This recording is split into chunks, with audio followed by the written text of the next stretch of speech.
And I have to say, this is an awful parable. Nobody likes preaching from it. Nobody. All the commentators, they say the same thing. They say this is the worst parable.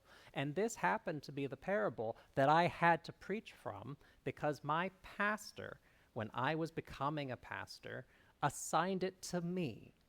Now, she had been a pastor for many years and had been the director of admissions at Duke Divinity before being a pastor. She was in seminary, and they said, "You're really good. We need to make you the director of admissions to the seminary while you are studying in seminary." She's fantastic. And she said, "You know, I really don't like that parable. What can I do? I can give it to James." And the reason that I was even asked to preach this thing was because I had begged my pastor to let me preach on a Sunday, to have it recorded, and then to submit that recording to our conference for clergy and laity in the conference to listen to it and to give it a thumbs up or a thumbs down, to allow me to go forward or to wait where I was in my track to becoming a pastor. I asked for it. I got it. And then the Sunday that I was supposed to preach, just a few days before, in the Navy Yard, there had been a shooting. And my pastor was very worried. How can you say a pastoral word to people when there's been something that is so dismaying happening right around the corner?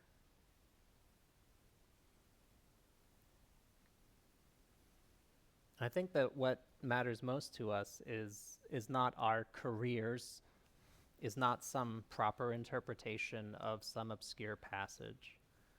What matters to us is making a connection with our neighbors, letting them know that they're seen by us, that we care about them, that everything that scares them, saddens them, matters. And that what they do with their own lives matters so much.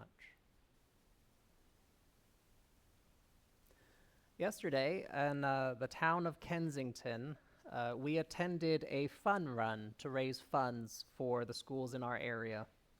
And Walker competed with his best friend. They ran 1 kilometer. That was it. It took them 5 minutes. We devoted an hour to this event of getting to the area, walking to the area because the roads were closed, and then walking away from the area and back to our house. We devoted an hour outside that morning in the beautiful weather. And that afternoon, Arthur played t-ball with his team, and later Walker joined his Cub Scout pack outside of a church to race boats that they had fashioned out of balsa wood.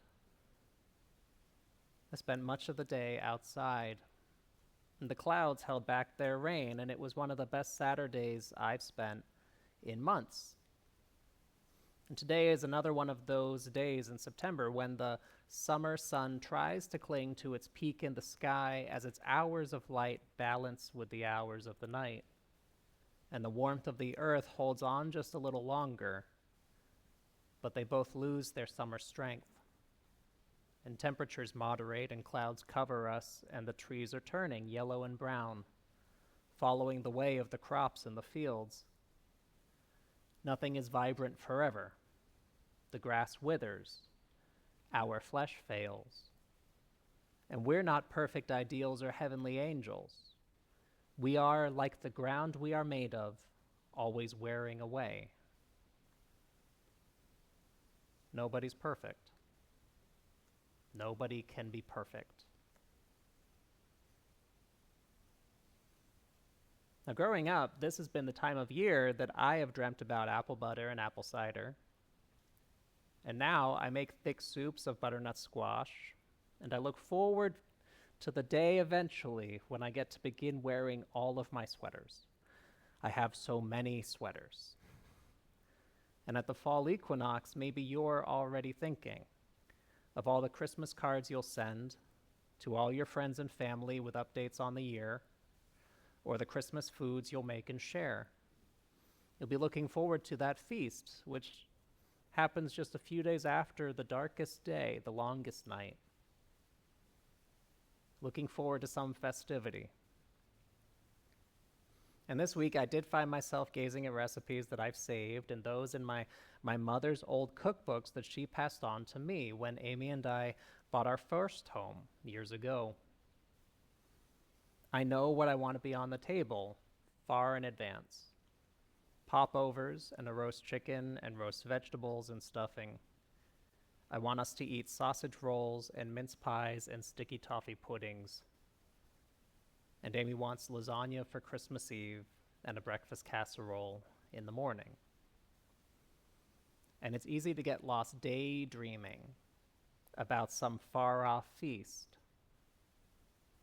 I've even made a wish list for myself and have purchased presents for Amy, Walker, and Arthur tucked away in my dresser. And we love to have a tree that touches the ceiling of the living room. And nowadays, we suspect that Arthur, like me, is allergic to live trees, so ours is artificial now. We're just planning to purchase an evergreen wreath to place on the door. I'm so excited for Christmas. I've already forgotten to think about September, October, November. It's easy to forget about the work which lies before you today when all you want to do is think about the fun which lies in store for you tomorrow. And there's so much to do along the way. A paper shredding, a church homecoming, trunk or treat, charge conference, All Saints Sunday, a Christmas cantata, a blue Christmas service, and a Christmas Eve service. It's too much to ignore. You can't just go about ignoring everything in front of you. I look at Christmas so far away, and it's not even Halloween yet. While I'm going through these fall months, if I will be ready for Christmas, I do have to start making plans now and doing what I can do today in order to have the best Christmas I've wanted. And because today is the only day I have to work with, I'm going to make sure I don't squander my time.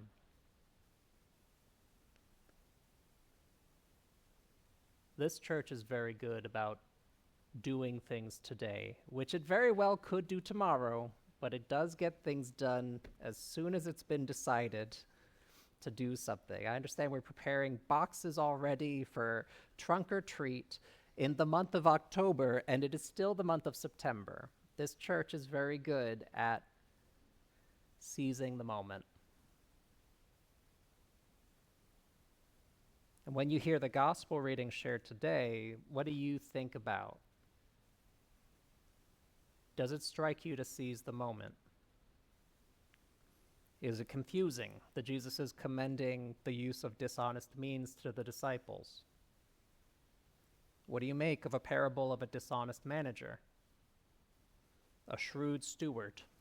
It's a nice way of putting it. It's the hardest for all interpreters to write about, and I would love to talk about Jesus' birth instead.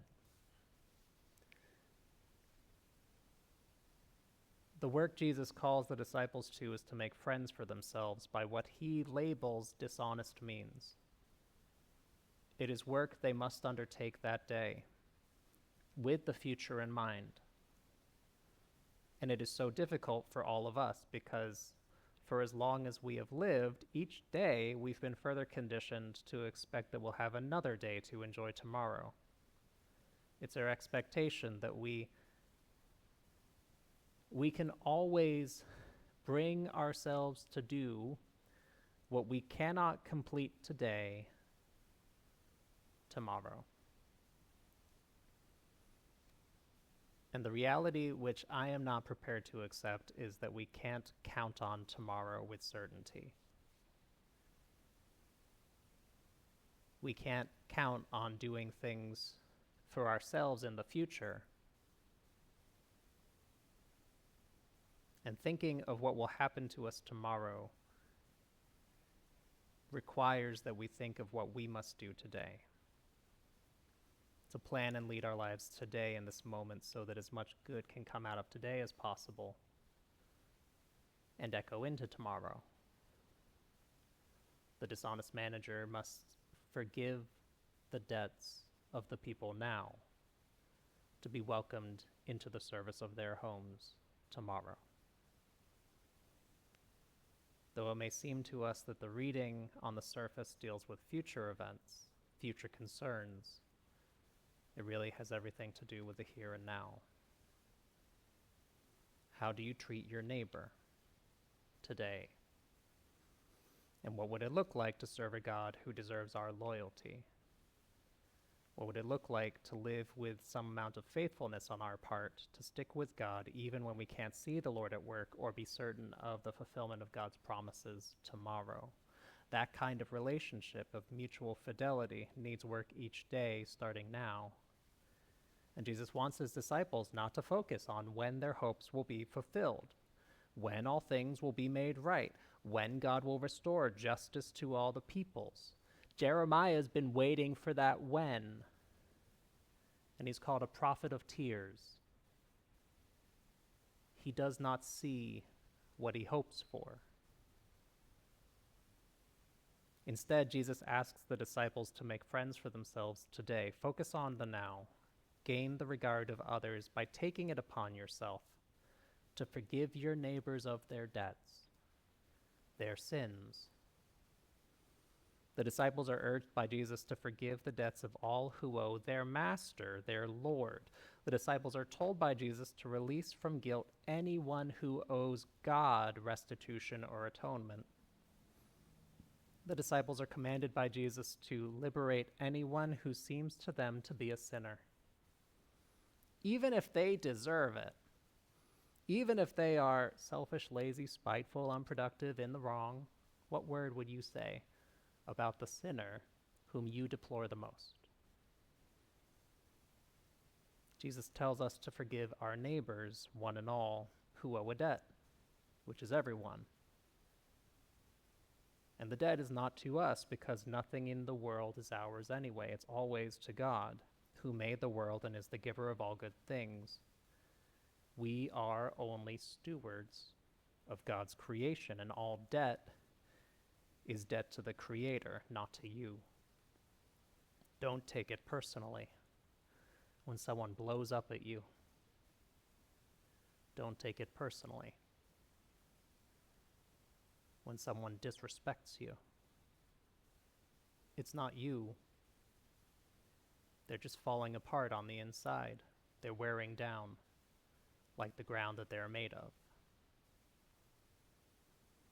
And God already sent Jesus not to condemn the world, but to save it. And as followers of Jesus, we're invited to forgive God's debtors too, so that we could see them instead as friends. And they might treat us as friends as well one day.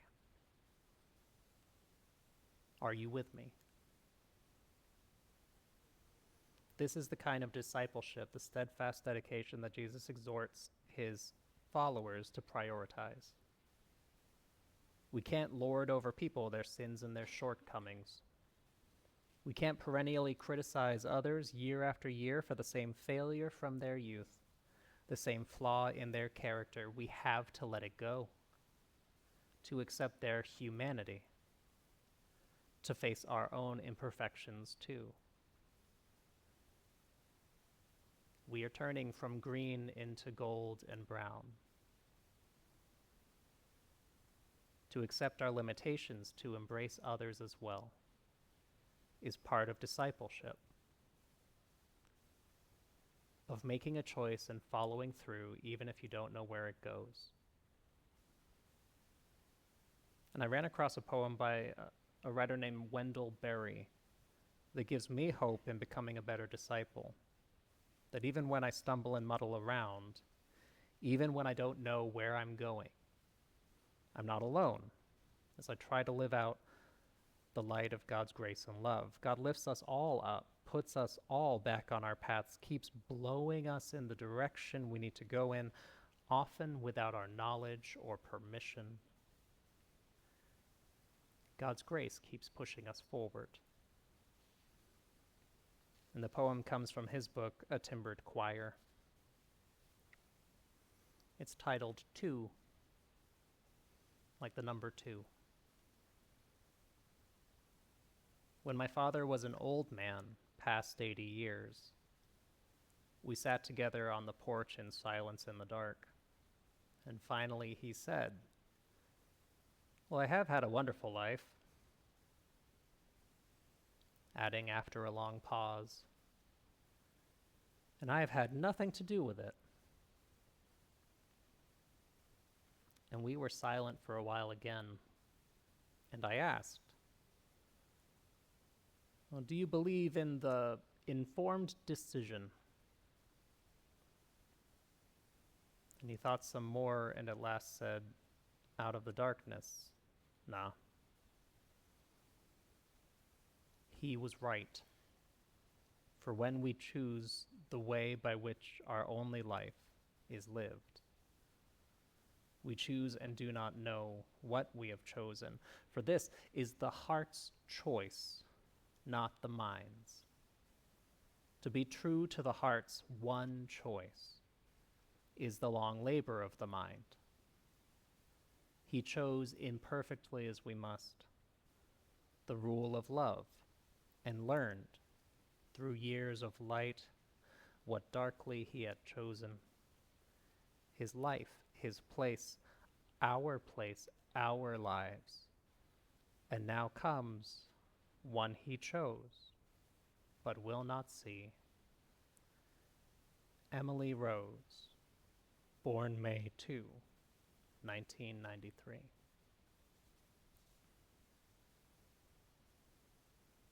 You don't know what a life of forgiveness will lead to, and you won't see it.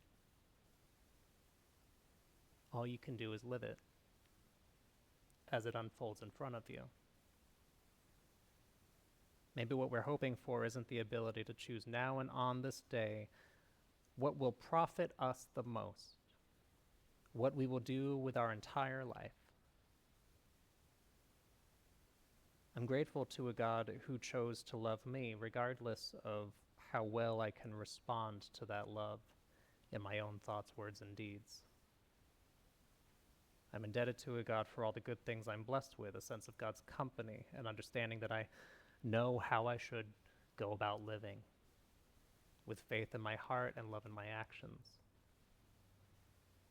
And maybe what God gives us is something that can fit our needs and our capacities. God may be sharing an invitation to take a walk with the Lord, a pilgrimage. And we can take just one step at a time, trusting God more and more as we move along, and no doubt taking missteps along the way. Just forgiving every moment. And each day we can wake up from our slumber and pick up the pilgrimage again, searching for which direction to walk in, listening for God's voice to follow after. And that sounds like the kind of life I would like to live.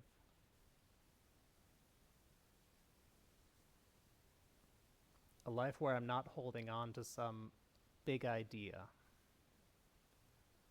some divisive ideology, following after one person or one party.